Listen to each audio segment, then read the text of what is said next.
Because of the Jewish holiday last week, most of the high school football schedule was played on Thursday. Arlington electing to schedule their game on Sunday, and the Admirals are coming off a 21-0 loss to North Rockland. So for Arlington, it was a must-win situation for Clarkstown North. It was Sunday Night Lights and the Admirals marching band performing at halftime. First series of the second half, Arlington up 10-3. It's Admiral stud running back Parker Howard finding the end zone from 35 yards away. It's 16-3 Arlington. Next Clarkstown North possession, the defense makes a statement. Kamar Uter with the sack lunch. And on the next Arlington series, it was a series that continued thanks to a Jason Lee 25-yard fake punt. It's Howard who brings it down to the 1-yard line. And Parker Howard, he would finish it off 2 plays later. Parker punching it in from 1 yard away. He had 2 second-half scores. And Arlington, they bounce back. They win it 23-3. You know, it's concerning to consistently fumble exchanges, to late hit out of bounds, to rough the punter 2 weeks in a row, and then the field goal kicker. We just got to have a better understanding around the football and make better decisions. Feels good to come back after losing 21-0 to North Rockland, get a good win like this at home. I think we needed it. We get better every single week.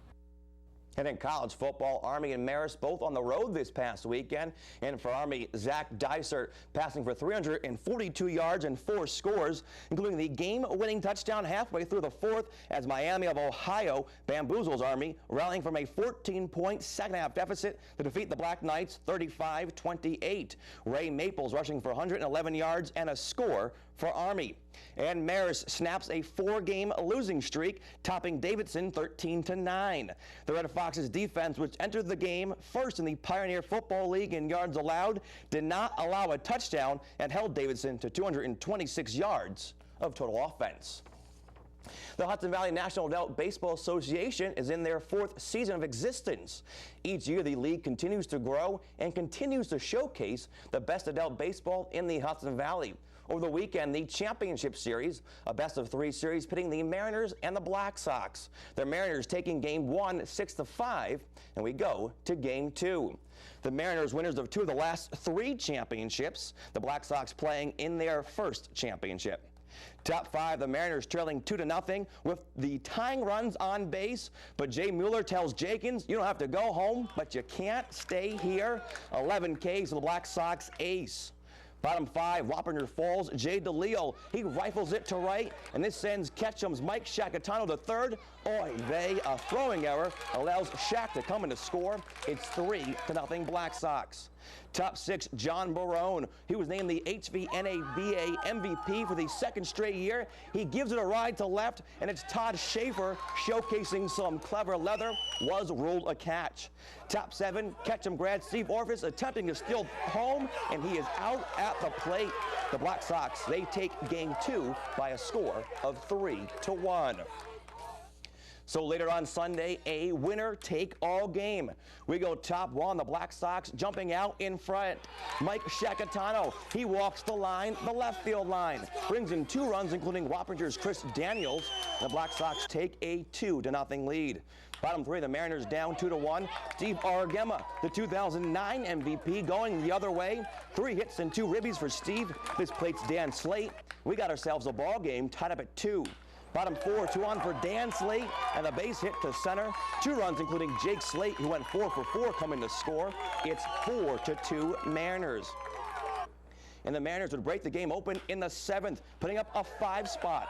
Dan Slate, another RBI base hit. He went 4 for 6 with 3 runs batted in. And John Morsesi, he records the final out by touching third base. And for the 3rd time in 4 years, the Mariners are champions of the HVNABA. They take Game 3 of the 3-game series by a score of 11-3. We just never give up. That's something about these guys. We don't give up, and we play hard every step of the way. This core guy's been together about 10, 15 years now, and we've done a lot of winning. And the last year we didn't win, and you start to forget how good it is to win and how hard it is to win. And we really stepped up, and it was great. The guys really pulled together and played as a team. You know, they came out with their ace. They came out strong. You know, he did his job. You know, they shut us down. We had some opportunities that didn't get you know, didn't get taken advantage of, and you know, they got the best of us. Yeah!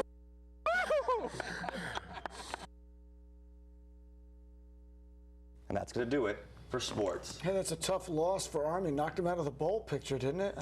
Well, they're still in it now, but it gets tougher and tougher. They got to get to 6 wins, and they have a tough schedule with Air Force, Rutgers, and Navy still on the schedule. Those 3 teams all beat Army last year. Okay, thank you, Bobby, and we'll be back with more.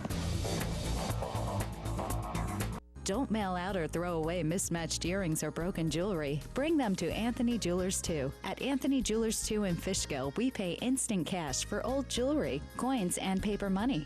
Vintage sports memorabilia, historical documents and autographs, military items, artwork, and more. Come shop our selection of fine jewelry, watches, and collectibles. To buy, sell, or trade, visit Anthony Jewelers 2 in the Fishkill Plaza or the original Anthony Jewelers in Carmel today. This is for anyone who thinks calling hospice means giving up. Hospice, a plan for living. For keeping your hobbies and connecting with old friends, hospice is a plan for living. This is for anyone who thinks calling hospice means giving up. Hospice. We are here to help. Contact Hospice for more information or visit us online at hospiceinc.org. PulseMD Urgent Care in Wappinger Falls offers extended hours and walk-in access to medical care. Our experienced physicians are here for you when you need medical care. We provide an alternative to your primary care doctor or the emergency room for non-life-threatening conditions or injuries. In most cases, PulseMD provides shorter wait times and lower costs. We accept most insurance plans, or if you're not insured, we offer self-pay discounts and payment plans. PulseMD Urgent Care, Route 376, Wappinger Falls. Hi, my name is Tim Doyle of Doyle Funeral Home. I became a funeral director after the death of my brother Stephen in 1981. At the Doyle Funeral Home, my staff and I help your family through a trying time in your life, the death of a loved one. We become part of your family. We help you in the decision-making process in arranging the funeral for your loved one. We also help you in pre-arrangements. We help you with making a choice, and we see that your pre-arrangements are carried through. That's why at the Doyle Funeral Home, caring makes a difference. You can go to arborday.org to learn more about rainforest rescue and to find out which trees can grow where you live, so our songbirds have a home in the summer and the winter too. That's our news. I'm Christine Conti. And I'm Terrence Mikas for Bobby and everybody here at Cablevision News. Have a good night.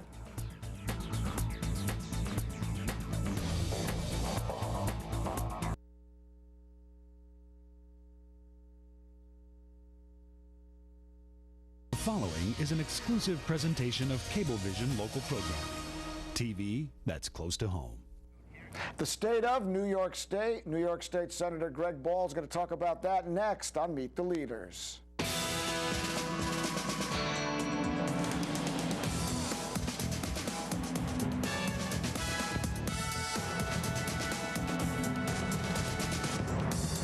Good evening and welcome once again to Meet the Leaders. I'm your host, Terrence Mikas. New York State Senator Greg Ball has been in that position since 2010 of November. He was an assemblyman for 4 years and he always made his mark. Now as a senator, he's busy doing many things. The chair of the Terrorism Committee and Veterans Committee up in New York State. Also has a Thanksgiving dinner coming up for veterans because his heart is there. He also says he wants to talk about jobs and those IBM jobs coming to the area. We're going to talk about that and more right now. Whenever I talk to you, you come in and before we even start, you start telling me what you think about this, and this. If people saw the pre-interview, it would be good, you know? I know, right. But let me just start. I want to go back a little so we can catch everyone up. Sure. State budget, big battle. We know the whole, tax cap and mandates and gay marriage and rent control, all that stuff. 5 months in, is any of the legislation showing any signs of working and helping? I think, there's a lot of good stuff that happened in Albany, and there are many legislators, for good reason, that are patting themselves on the back. Balanced budget. The budget was on time. Can't fight that. That's our job. 2% cut in spending throughout the state, which in terms of Albany, the land that common sense seems to forget a lot, a 2% cut is a real cut. And then 10% cut in state operating expenditures. But when you and you know, part of that says, look, New York State is open for business again. We've got our act together. There were no new tax increases in this budget. For 2 years. Right. We actually cut that $10 billion deficit with no backdoor borrowing. So that sends a message to the business community that New York State is getting its act. I hear a but coming from you. But we did not do enough on job creation. And as we're seeing now, look, I mean, Governor Cuomo, Emperor Cuomo, his approval ratings, I think, are 120%. Walks around to mass applause and floral petals on red carpets everywhere. But what did we really get done on job creation? Well, you didn't. That's the thing. I mean, many people say now that's the. Everybody said as soon as you get back, it's going to be mandate, relief. But I really think he's seeing, and all the polls are seeing, and President Obama is definitely seeing. Yeah. People don't want to hear about really anything else in terms of creating jobs. How you do that is very difficult. These advisory councils have been set up around the state.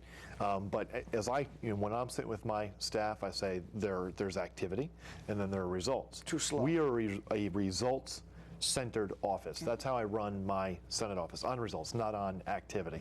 Not saying I sent an email or I made a phone call, but what was the actual result? The same thing with this governor and this legislature. We need to move forward on the issue of job creation. The way you do that is not handing out $400 million to a multinational corporation. I want to talk to you about Give me a second. The way you do it is by working with small business owners to turn back the openly hostile environment. And this is the tougher thing. It's one thing to hand out government taxpayer dollars. It's another thing to say, look, in New York State, we can't keep businesses here. Businesses can't expand because we have a hostile environment for them. How do we roll back the regulations, the fees, the taxes? Let me talk to you about small businesses in a minute, because I know you're right. Small businesses are leaving. The regulations are too tough. The national health care bill on small businesses was going to kill them, but that got taken out at least. Paperwork's too tough. They can't handle even the salaries of their own employees. But I want to go back to you on handing out 400, because the governor and all the press releases were, this is the greatest thing that's happening. We have someone coming in a little bit to do a show, going to talk about how great it is that all these jobs are coming into the Hudson Valley. Yeah. I'm reading here, you're saying, you know what, it might not be all that it's cracked up to be just because there's a press release. Look, I'll tell you this. I mean, many of those jobs that they say that are coming or going to be maintained are going to be within my district. Any news like that is good news, but let's take a step back. IBM, as I understand it, has billions of dollars in cash on the books. We have small business owners all throughout the Hudson Valley. That there are three categories: small and new businesses that are leaving the state, small and new businesses that can expand, and then businesses on the outside that want to come to New York State but are being held up or don't dare. But there are businesses that do want to expand. There are businesses who do want to come to New York, but we're not doing a very good job of paving the way for them. And there are small businesses all throughout my district and beyond, and throughout the state of New York, they can't get a loan. We bailed out these banks and they're sitting on it. They cleaned up their books, and now they're not giving those dollars to the job creators that create over 70% of the jobs. And what's upsetting to me is we went up to Albany, and that room was full of probably 10,000 small business owners and Chamber of Commerce presidents. We had legislators who were up there. We went for the Cuomo and Clinton show, and he brought all these rich white guys out onto the stage and handed out a $400 million check. I mean, to the large multinational corporations that are simultaneously outsourcing our jobs. Now, in that room were small business owners that took the day off, are losing money to do so, and if you took that $400 million, split it up 1,600 different ways, don't give them a $250,000 check. They're not asking for a handout, but how about a low interest loan? So and then the taxpayers would have actually made money in the long run, and those small business owners would have had the cap, because $250,000 to a small business owner is a make or break moment, where $400 million to a large multinational corporation that is putting hundreds of thousands of square foot in places like Chennai and Madras in India, that's just another bit of corporate I know I have friends of mine that are over in Singapore most of the time now. I mean, that's where they do their job. They live here. And what's scaring me about these jobs, and I'm just very passionate about this. Well, I can see that. I just want to ask you one thing. I've watched IBM and these other companies say that they're going to create jobs, and they have people telecommuting from overseas or from another state. They count that as a job in this state, but those numbers I don't have. Personally, I do not have faith in the numbers. Even Governor Patterson, he went ahead and gave some, tax breaks to IBM, million. And IBM didn't produce, and the governor started pulling some of the money back and said, "Forget it, the deal's off." As they had a deal as